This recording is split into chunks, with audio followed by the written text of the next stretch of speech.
Welcome back, everybody. Hello. We are B is for Bad Movie Reviews. I am Scott. And I am Steven.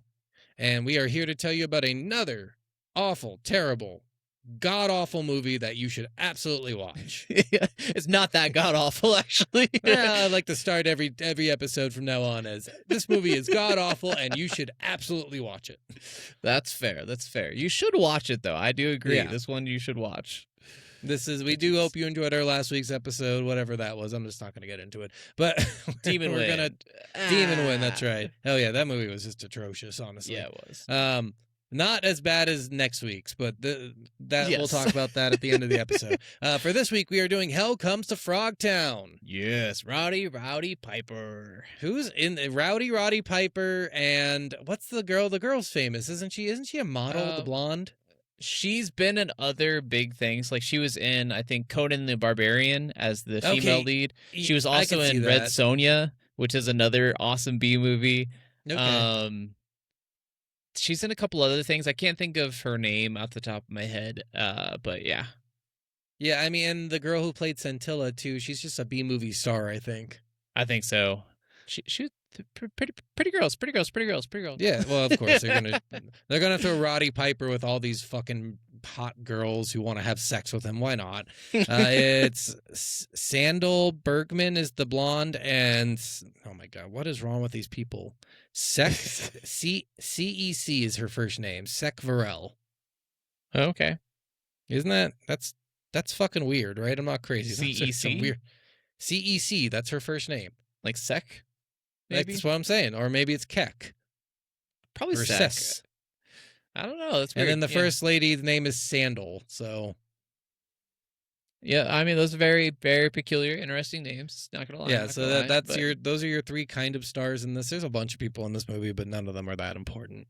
Yeah. No famous actors anyway, outside of Roddy Piper, who, if you guys don't know, is a very not wrestler. Famous, very like he was like a B wrestler, I would say. He wasn't ever like on the big stage. I think he won a couple championships back in the day. I don't think he was like amazing. Not WWE worthy, but like no, he was like the American. WWE. Oh, okay. Well, he was still famous. He was on WWF, but he was a heel, I want to say. So he wasn't like, and he wasn't a fame. He wasn't like the Iron Sheik or anything. He's just like a fucking loser heel. I do know that a lot of 80s, 90s wrestling fans know who Roddy Piper is. Well, he was around in the 70s, I want to say. Or 70s. Like, okay, shit. I think mid-70s is when he started. And then he went all the way to the 90s, I'm pretty sure. Yeah. So he was a wrestler for a long fucking time. So Roddy Piper, the wrestler. Very, very kind of like semi-famous dude. If you guys ever watched It's Always Sunny in Philadelphia, he is in the wrestling episodes where they do a charity for the troops, I think. He's also in a very famous sci-fi film called Them. Them? Them. I think it's called Them. It's really good. Honestly, I watched that shortly after I watched this, and I was like, oh shit, like this is a good double feature, honestly, because it's pretty cool. Pretty cool. I mean, I just saw he was in a movie called They Live, which is another B movie, which we will cover. Or that's what it was. They Live. It's not Them. It's They Live. Okay, yes, They Live. Yes. Okay, because that one is like his big one that I keep seeing. Yeah. And it's definitely a B movie, and we are definitely going to do it. It's good though, dude. Like that's solid. I think it's more solid than this, but I enjoy this though too. So yeah. So all right, well let's jump right into this. God, this movie is fucking weird. Takes place 10 years after a nuclear war. Yeah, at some point in the future. Who knows when? Like, it's so weird when they do these movies, because they do it based on the culture of the time frame they're made in. So, like, it's based on the late 80s. But at the same time, it's, like, so far in the future that they have, like, weird shit going on. Yes. Like, it's hard to tell, because they're driving, like, a car from the 60s. They're talking and looking like they're in the 80s, but the technology they have is clearly somewhere in the distant future. Like it gets really But then they have regular guns and fucking RPGs and shit. They don't even have any advanced weaponry. Yeah, well, and it's weird. It's one of those futuristic post-apocalyptic things that's like where it's like everything's just Mad Max. Yeah, at some point it's Mad Max, but everyone wants to fuck the lead guy. Yes, because he has the highest rumor has spermatozoa count. He's got a very good dick, And that dick is worth riding. And that dick can get you pregnant, which is unheard of in this time frame. Yeah, so I guess sperm counts are really low, and apparently some women are fertile and some women aren't now. Yeah. So it just gets really, really fucking well, weird. And like they said 68% of all of men in the world died, and most of them are sterile now. So women now basically run the world, and they run this company called MedTech, which actually takes control of his genitals for the government. They put a bomb on his dick, and they're like, listen, it's got a flap you can open to pee and to have sex. And to fuck. Yeah. Well, yes, and to have sex. Yes, that's what he said. Fuck. And to fuck. Fuck. But if he tries to take it off, it'll explode, which is really dumb because they ended up taking it off later in the movie, and it just exploded like 20 minutes after they took it off, pretty much. It was like 2 minutes, but it was it's like not too long. But yeah, but it was way more, and they did kind of lie about the intensity of it all. Like, it did cause immense pain from what it sounded and looked like, but it didn't ever explain how it caused that immense pain. Yeah, because it's like, it's got a bomb, but just like, does it tighten and then squish and then blow up? Like, what the fuck happens here? Like, that's what I feel like's got to happen. It's got to boom. And the best part is when he takes it off, this fucking frog creature takes it off with a fucking chainsaw, which is like, that's over. You could have probably done something a little bit less than a chainsaw. So. But I love it because like he starts freaking out when he starts cutting it off, and he's just like, and the frog dude looks at him like, the fuck is wrong with you? It's just so fucking funny. It's one of the greatest lines. And when I say frog people, there's these frogs that after the nuclear blast happened that actually mutated to humanoids. But they were frogs in their previous form, which is weird. I thought they were going to be humans that turned into frogs, but they were actually frogs that turned humanoid. Yeah. So they're anthropomorphic frogs, pretty much. Like, it's very, very weird. And it happened very suddenly. And they've already cultured and learned, and they understand things. And one of them has 3 dicks. And, like, it's just, he calls it, they have to do, like, a weird dance at one part in the movie. Yeah, he's got a harem of women. 3 snakes. Yep. To make it into his harem of women, you have to do the dance of the 3 snakes. Which, if you haven't guessed by what Scott just said right there, is literally a test to see if you can arouse his 3 penises, and then you have to perform on those 3 penises. Just so dumb. Okay, we're just getting... watching them. I just love watching them dance too when they were like flopping up and down in his pants. I'm like, what is going on there, dude? It's so wrong. You make this movie? It's so wrong. Like, this entire movie basically is all built around sex. It's sex and Mad Max. It's Roddy Piper wanting to have his like sexy ego come out and get fucked by all these women, and like. So the beginning of this movie is really crazy because it's literally him getting tortured by a guy for impregnating his daughter, and he didn't know she was pregnant, but like having sex with his daughter. Yeah, because his daughter said he sexually assaulted her, but then I'm going to be honest, I have no doubt that Roddy Piper would do that, okay? In this movie, it doesn't seem like he would have been, honestly. He does seem like a gentleman in this movie. Yes, but in real life, he is not a fucking gentleman. That guy I'm not talking about his real life character. I'm just talking about this character in the movie. But this guy, like, this is the dumbest part of the movie for me. Because this guy, he's doing all this thing. The women come in and say, no, his penis now belongs to us, and your daughter's pregnant, and shut the fuck up. And they also say... your daughter found out she was pregnant, and she's changed her perspective on what actually happened that night, and she no longer says that he assaulted her. Does that not sound like the most rapey thing you've heard? Like, that sounds like our world today. Awful. I don't like that sentence. I don't like that phrase. I don't like any part of that in any way, shape, or form. All of it sounds awful. Just like, nope. Yeah. And what's weird about this, too, is this guy ends up being, like, not the main bad guy, but a pretty significant bad guy by the end. Huge. Yeah, I would say, because he comes back way later, and you didn't think he would, because he's been secretly selling the Frogtown uranium, and guns. He's been trading uranium for guns. That's what it was. Yeah. Yeah. And this is the dumbest part to me. So this guy at the beginning of the movie, it shows him and this like random black dude fighting over the fake Statue of Liberty toy. Mm-hmm. And he croaks. You hear him croak. You absolutely and you hear him croak several times. And the guy's like, you greeners aren't allowed to touch shit. You're not allowed to have guns. And he just shoots the guy. And I'm like, okay, so that's a frog dude. And then you find out it's this dude. I'm like, but why would you fake to be a frog dude? Like, what are you trying to hide at that point? Like, especially with this random guy that's right here. Like, why? Like, I feel like he's probably going to be more trusted for Bull and Teo or whatever the fuck his name was. Maybe that could be it. Maybe he was trying to like trade in, faking like he was a frog. But then they knew he wasn't a frog because remember, his hands weren't covered when he was delivering the guns, and they were completely human. But so also, it only seems like Sam was the one who recognized that. Yeah. Like, because they definitely pointed out, like, from Sam's perspective, like, I'm looking and I see that that's human hands, but it seems like he's the only one who actually paid attention to that. But, like, why would you risk that as a person when you're lying about being a frog? When you're an idiot and you're dealing with idiots, because these frog people aren't the smartest. No, and like literally this guy holds up their caravan of he saved the harem of women and they're running from the fucking thing and he holds them up with an RPG and I'm like, oh my god, dude. Okay. Are you serious? Seriously, you're using an RPG? When we get to this point, it feels the most Mad Max Fury Road of anything I've ever seen because it's literally a guy comes in, saves a group of attractive women. They all drive in one car. And they're chased down by other cars that are filled with vehicles and look heavy metal.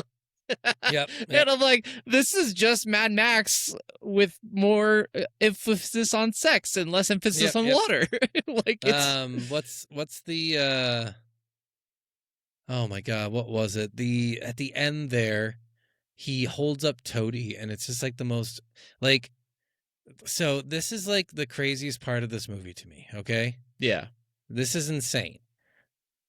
That he's holding him up. He's holding up this whole group of people. The harem of women, they're all called, what were they in the movie? They didn't believe, they think the meek will inherit the earth or whatever.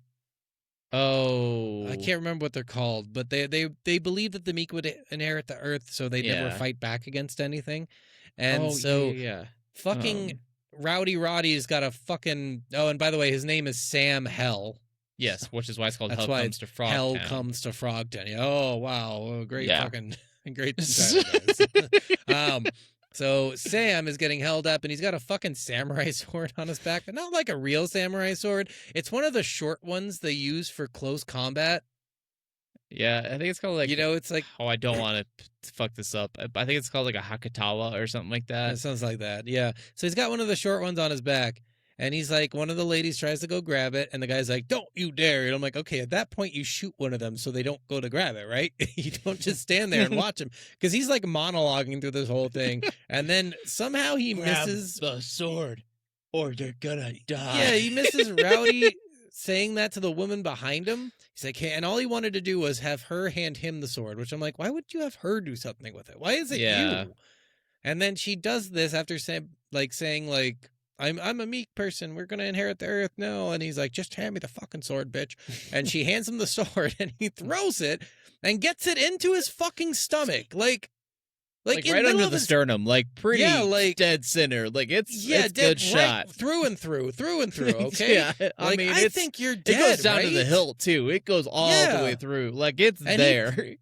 He falls down like a very large hill, probably about 15, 20 feet? I would say 15 feet, yeah. Yeah, 15, 20 feet, and they go around to steal his weapons, and he's gone. And I'm like, really? You fall down 15 feet, you've got a sword sticking out of your fucking sternum. Not only that, he took the sword out. But also, he's like 50 to 60 years old. Like, he's an older fella. Like, he's not a young guy. Like, this would 100% one-shot him in any other scenario. Even if it didn't, he pulled the fucking sword out. He's going to bleed out in, 5-ish minutes. Just let him go die seriously, somewhere. especially through He's not living. Yeah, that's not good. No, and he's not in, they're in the middle of a fucking desert, and I assume that it was California, like the eastern part. Yeah, eastern part of California, those desert areas. And probably getting that wrong too, but yeah. He crawls away and the guy goes to chase him and finds him just flipped over, and he's like, he's clearly dead. I don't even have to check. And then he turns around, and the guy like spryly leaps up and like turns around and goes to shoot him. And fucking Roddy, he does that thing. I think this was an 80s thing. You know, they get on their knee to shoot. Yeah. They turn around quickly. They're on their knees suddenly, and they shoot. Yeah. Yeah, and it was just so stupid. I'm like, oh my god, just let him just go fight Toady at that point. Why do this whole extra scene? Just go fucking fight Toady. Yeah, that I definitely agree. Like they spent a little bit too much time on this guy, and he just because he wasn't important. He's the opening guy just to get pissy. Like it's like it's like meeting a trailer park trash in the first 2 minutes of the movie and being like, all right, this whole town's like them. That's the point, meeting this guy. Fair. Yeah, you know, it's like all guys are like him. They're tired of women controlling things. Yeah, and he even says something at the end where he's like, oh, there's too many women in the world. They run everything. I just need to get rid of all of these women. And it's like, what? Like, you're not going to have a world without fertile women. Like, what the fuck? Like, even if you think MedTech is running shit, why would you blow up MedTech? Why would you blow up the only fertile women that MedTech's trying to protect? Like, and also, they're a provisional government, so that means that there's a shit ton of fucking governments in this country that have taken control since the collapse of the world. Yeah. Go to a different place. Go to a place with all dudes. I'm sure there's plenty of them, especially if this much of the population got wiped out. Yeah, like 35. Well, there's still 35% dude. That's still a lot of fucking dudes. Like, that is not a small amount.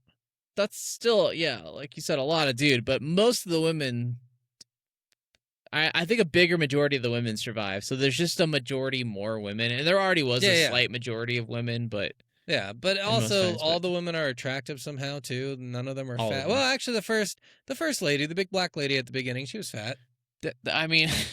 So there's a couple chunkers out there. They survived the apocalypse. It happens. You think I don't want to say it, but also I'm like, but part of my brain as soon as you said that was like, rule number 1, cardio. Yeah. As an obvious reason in a post-apocalyptic world, the first to go are the fatties.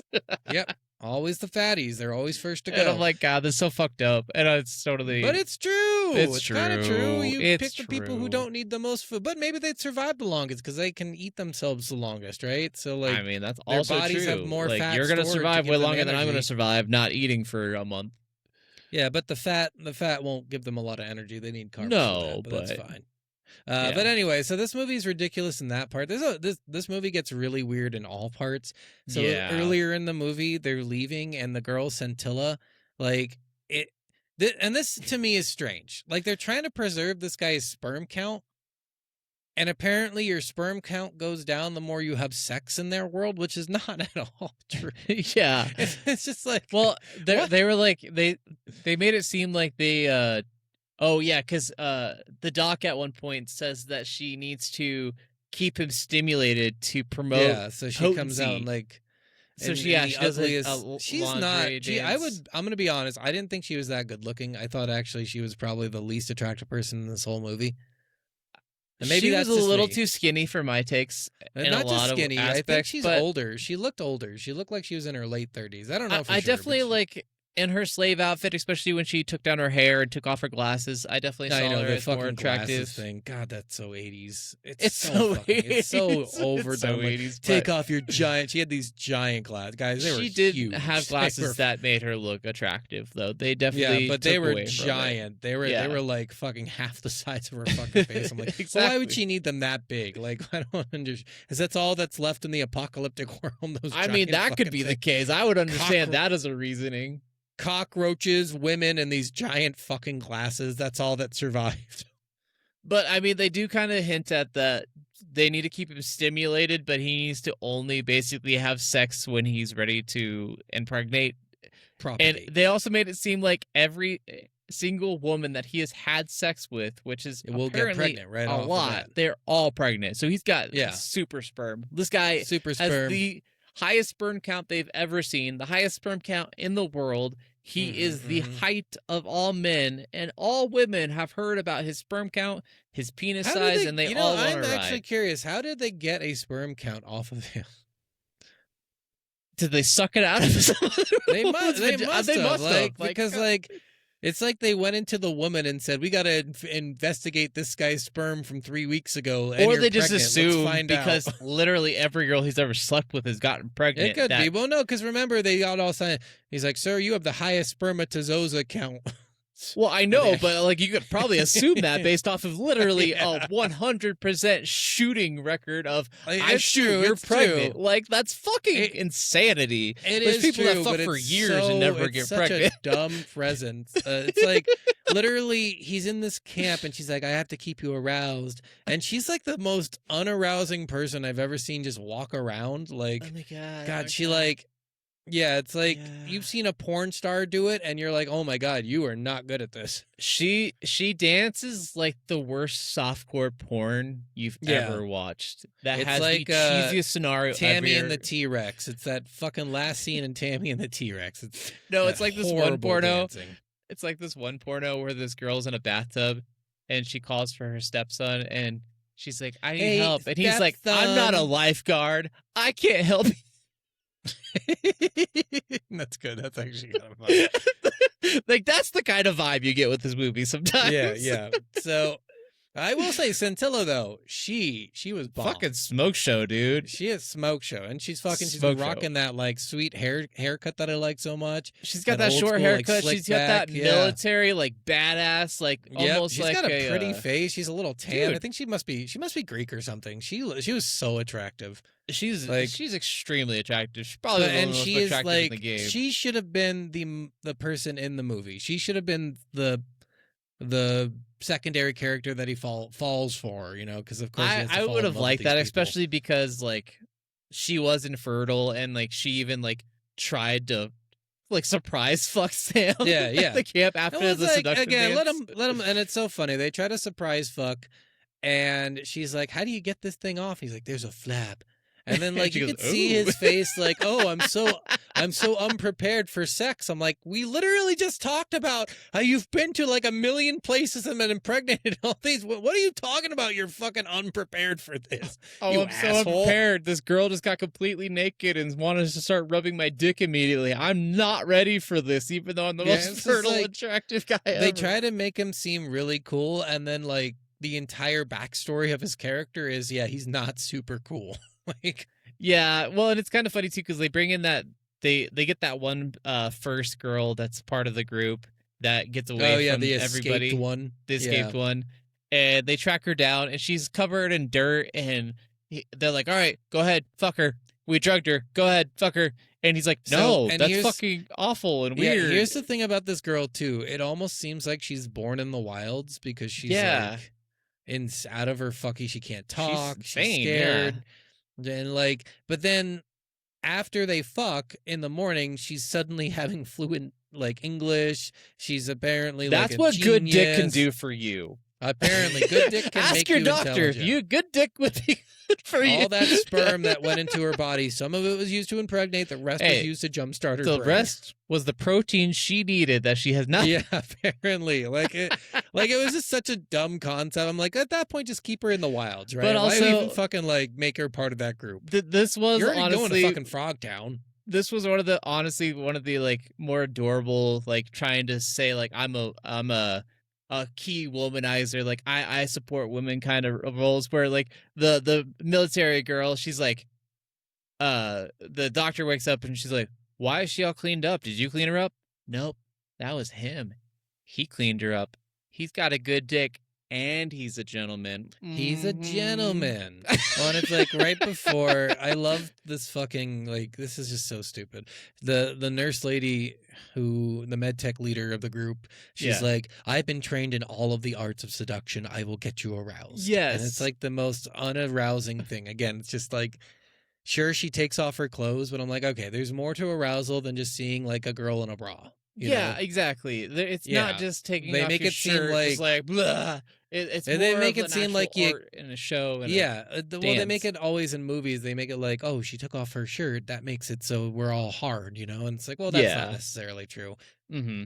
Like, we don't, like, maybe take off the bra too, and we'll start there. How about we start at ground zero, and then we start talking about how you've been trained in arousal. One of the greatest scenes for this I've ever seen in a movie is actually in this movie called Two Night Stand, and it's with Leo Tipton and I don't know who what's his these Miles people are. Teller. Yeah, everyone Yeah, knows of Miles course. Teller.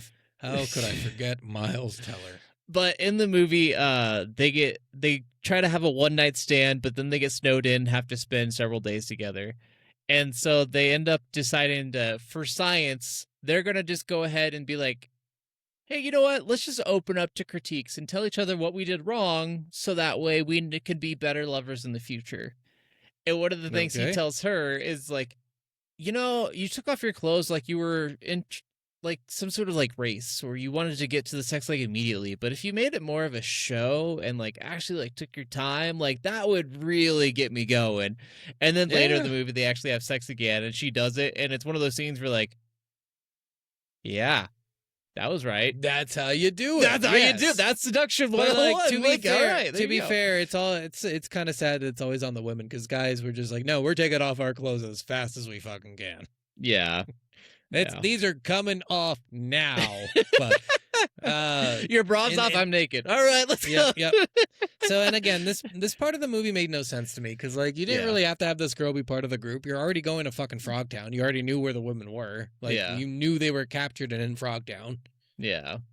And like, that's also the weird thing. It's like, you know exactly where they're at, and you even know who's holding them. Why do you need her to show you where they're at? Like, I think that was probably, likely they started that scene as like, this, you found a random fertile woman in the wilderness Maybe. somewhere. But then they like, okay, well, that doesn't make sense, because then where is the rest of her tribe? Honestly, are they going to come attack them? Like, we need to. I think it was there to show that he's a gentleman. Like, probably. Even women should love this movie, because Roddy Piper, even though he's a horn dog, he's a fucking gentleman. He's the fucking epitome women of gentleman. left and right. And every woman should want to fuck him in real life as much as they do in this movie. You will get a bubble bath and scrub after you fuck him, okay? You will absolutely need it, too. And he'll brush your teeth for you, because he had a big problem with that beforehand. Like, what's funny, too? It's like he's missing a tooth on the really real Roddy Piper, and you could see that several times whenever he smiles, and I'm like, dude, you make enough. Get it fucking fixed. Like, put in a fucking prosthetic. He was missing a tooth on his right side. He's always been missing a tooth. I'm just like, oh my God, just get it fucking fixed. And it's like in the back. It's like, okay. When he smiles big during a scene, when it's that scene near the end of the movie where that one guy's holding him up with the RPG, he smiles at one point. You can see it really well there, because it's all from the right side perspective. Okay. Yeah. So when they get to Frogtown 2, this gets really fucking weird really quick. All the women are like super, like, I thought she was drugged at first, right? Yeah. Oh, and she's not. You mean when Spangle's like underneath the girl's tantric fucking... Yeah, so Spangle gets captured, because they put her there to like fake sell her, so they had an inn in Frogtown. Yeah. And she gets captured and was brought to the harem, and they start like just kind of rubbing her. So they do this, what people call a tantric ritual, which there is people that believe in tantra sex. It's even like a big joke in the American Pie series. Okay. The Please guy explain, who fucks, because I've never heard of this. The guy who fucks Stifler's mom actually learns tantric sex, and it's a thing that like I think it comes from India, but it's like all of these things where like you just get all these like smells, aromas, and vibes that induce and kind of heighten sex to the point where like you can feel arousal and even come and fully without touch. Interesting. And then people will have sex after that, be able to last for hours instead of however long they last. Like, it's a whole thing about extending and accentuating and making 2 minutes? every like, oh no, tantric sex can last like hours, days. Hours. Like there are people that do tantric shit for days. It's crazy. I don't know a ton about it. I just know like it's all about like all aspects of it, like your aura, your aroma, scents in the air, the sheets that you feel. So I assume that they had like the scents going on, and then they're like all touching her in a weird way, and she's like, well, they're all also right there, going like giving sheets, brushing like her, barely brushing her with the sheets, like barely touching her and then lifting up. And so there's all God, those little subtle so much work touches and things, and it takes 6 women to do this. Yeah, so it's like you're not going to get that in a normal bedroom. No, but she is like, she's loving hyper every turned second on, of but it. then when she does her fucking little dance, it looks like garbage. So I'm like, okay, so she's not that turned on. You know, she wasn't the best dancer in the world. They could have definitely got a better dancer for the role. I like so they're doing the dance for the 3 snakes or whatever, and yeah, she hears the one lady who started rubbing her first say like, you have to arouse them in her brain. I'm like, oh my God, shut the fuck up. And then that clicked. She's like, oh, I know how to dance now. I know how to dance. Oh, because she also says something about like a rhythmic flow or something like that, and she also went into like a better state instead of just she's being like, you want modern or ballet? I'm like, okay, you don't know fucking ballet. Shut the fuck up, lady. Fucking asshole. Shut the fuck up. Spangle, you bitch. Get out of here. Ballet has never been a sexually arousing thing. No, it is not. It's absolutely talented not. as fuck. Maybe Honestly, maybe the outfits a little shit. bit, but that's about it. I will say, we haven't said this, but the frog designs are fucking awesome. Actually, yeah, I was going to bring that up. The frog, actually, they did great with the makeup. I'm sure like 90% of their production costs went into makeup. 100% it did. Yeah, they actually look really good. Decent. Like, it's at fun. first I thought they were like animatronics, like they were like fake people. Yeah. And I'm like, no, that's got to be real fucking people because they're moving the mouths I'm pretty sure it's like mainly all practical, and they were wearing costumes and prosthetics. I'm like, that's fucking legit, dude. Like, that's so good. It's really good. They did a great fucking job on those. And I gotta say, one of my favorite lines is right actually after the Dance of the 3 Snakes, where Roddy Piper comes in. I have been aroused. Sam Hill comes in. He starts shooting the frogs. He's like, "Eat lead, froggies!" Eat lead, froggies. Fucking greenies. They call them greenies in the movie, which I think is funny. But they only do it like 3 times. They should have done that more. Yeah. I love the greenie term. I'm like, you fucking greenie, get out of here. I will say, I also really love at the end of the movie when Spangle's like, so now that we've saved the harem of women, we're gonna have to get you back to our facility or whatever, and you're gonna have to fuck all 5 of these fertile women, and then after a couple weeks of you fucking and impregnating all these women, I'm gonna request that me and you can get a week or 2 of leave so that we can have our actual relationship start. Yeah, and it's just so funny. And he says, Scintilla's sitting right there like, bitch, I was going to fuck him first, and you just I know, but me. She's also, like she said earlier, she's not fertile, so his sperm is meant for all of them first. Yeah. And he goes, I guess it's true what they say. A soldier's work is never done. Yeah, you gotta... God, I wonder if he had some like insight into writing this movie. I'm actually curious, or if someone wrote this as a joke and is like, wouldn't it be funny if we got Roddy Piper to star in this? You know what that also really reminded me of, though? If you ever saw the Triple X movie with Vin Diesel, no, fuck no.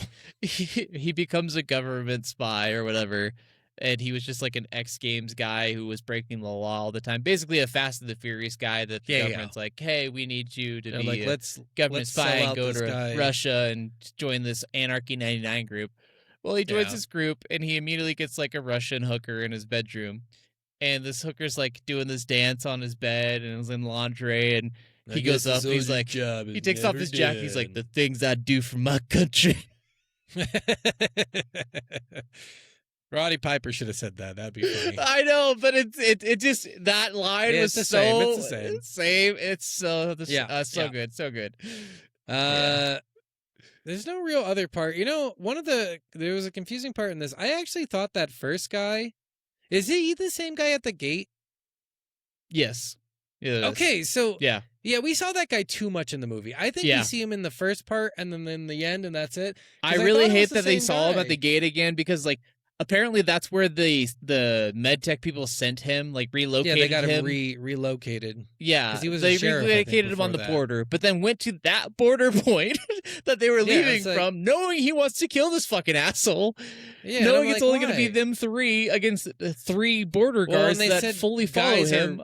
guys are rare, but there's 3 guys at the fucking border. I'll go, why would you risk men at the border? Why wouldn't you put women there? Like, well, how does that make any fucking sense? Men are still the strong ones, you know. They still have to be the protectors. But it doesn't make any fucking sense with their fucking, like, and they're setting Roddy Piper out to be like a soldier too, when he is like, literally, they can find more fertile women. They're not finding a lot of fertile dudes. Well, they really need him to stay. Infertile fucking border guards to Frogtown to go get the women, and then bring them back to Roddy Piper. Like, if he is the epitome of all the sperm, and you need him for fucking, why the fuck are you risking it? You shouldn't. You shouldn't. He has got all the sperm left in the entire fucking world. He is going to repopulate this fucking earth one woman at a time. And he's going to do it. Like, it'd be funnier if they the whole movie was just strapping him to a chair and sucking out his cum. Dude, if they did some sort of like fucking Matrix machine thing that put him in like a pod where he's just like inanimate, but it's just milking him constantly for his sperm. Oh, so fucking golden. That would be tickling his nipples hilarious. or something while he's getting it. A woman go by every 5 minutes and just put feathers his nipple. Yep. That would be the movie I would watch. And maybe spits on his face. That would be a movie I would watch 100%. Now, to be fair, I like this movie. I just thought it was so dumb. Like, this is such a wrestler movie. You know, any wrestler you could throw in this movie, and it would always work. We haven't even mentioned that his best friend's name that he saw randomly is fucking Looney Tunes. His name is Looney Tunes. My name is Looney, last name Tunes. Also, and again, this is just another thing where it's like supposedly all these men are dead and this old guy is just somehow alive in this fucking bar. Yeah. Somehow he knows this guy from a war from 30 years or something ago. Well, and apparently he's like 86 or something like that, and he looks younger. No, he was 100. So remember, he said when I was born, that man was already 100. Oh yeah, something like that. I'm was like, ridiculous. is he old or is he young? He looks like he's in his 50s or 60s, dude. He doesn't look like he's 100. Yeah, 200 years old at this point. Yeah. My other favorite random joke in this movie was when they do go to the bar in Frogtown. When you first start seeing the mutated frog people, you see one of them reading the book, The Frog Prince. Yeah, I thought that was fucking hilarious. It's stupid. It is my kind of fucking humor. I was just like, why? There was why? When they're in the bar too, he drinks this like nasty drink and it tastes like what did he say? Sewer water, I think is what he said. He said it tasted like sewer water, yeah. And then he gets another drink from a different frog guy. Coors Light. And he's about to drink it, and he like makes that face of, oh God, I'm really gonna do this. And he drinks it and he's like, beer. Beer. Yeah, he says it just like that, and you're like, what? Yeah. And it's just a Coors Light. It's not even good beer. It's just a fucking Coors. And I get it. People who aren't from Colorado love fucking like Coors Light, but they are just garbage beer to me. It's pretty garbage. I've only ever drinking it when I was absolutely drunk, and I regretted it. So yeah, I wanted to keep it going. Yeah, so that scene to me was kind of funny, and he was trying to sell what's her face bangle to a different frog, and apparently it's illegal. Yeah, because they need the head guys, whatever. But I think I'm good with everything for this movie. I want to say one more thing. Go for it. Weren't you kind of? How do I say that? Didn't you really want to see him have sex with the frog lady? I really wanted to see it. I really wanted it. She kind of got a bad rap. I thought it would have been hilarious, especially after he brought out the paper bag and made her put it on. I thought he was still going to fuck her with the paper bag on, and I thought that would have been fucking hilarious. And she died not soon after that. I know. Or pretty soon after that. And she was honestly great character. Yeah, she was helping him. She was the savior. She could have gotten like one last like fuck off, and he pretty much denied her of that. What a shit move by him. She instantly was makes all him a bad for guy. it too. Like, and she's like, I've heard every story that every human's heard about you, and I want just as much as that dick as every human girl does. These frog guys suck. The one guy had 3 dicks. Does she have 3 vaginas? And do you get to pick? No, but depending on how long those penises are, you could hit all 3 holes. Ass, mouth, vag. Yeah, you could if one of them was obscenely long. Yes. Or you bent over in a weird way. But I'm there absolutely had to be like some reason that guy had 3 dicks. I'm guessing all the. It was just a mutation. Like I think they were just trying to make a joke and make it. Like, I'm sure. They're just like, what if we named this ritual the Dance of the 3 Snakes, and then we didn't let them know at first that it was trying to arouse 3 penises. I'm in junior high still. Seriously, though. And again, like I just felt so bad for this frog lady. We didn't really cover this, but this frog lady, she's the informant who let them know that the frogs in Frogtown had the humans. Yes. And she went up to Roddy, rescued him, and was like trying to get him to have sex with her, and he made her put on a paper bag.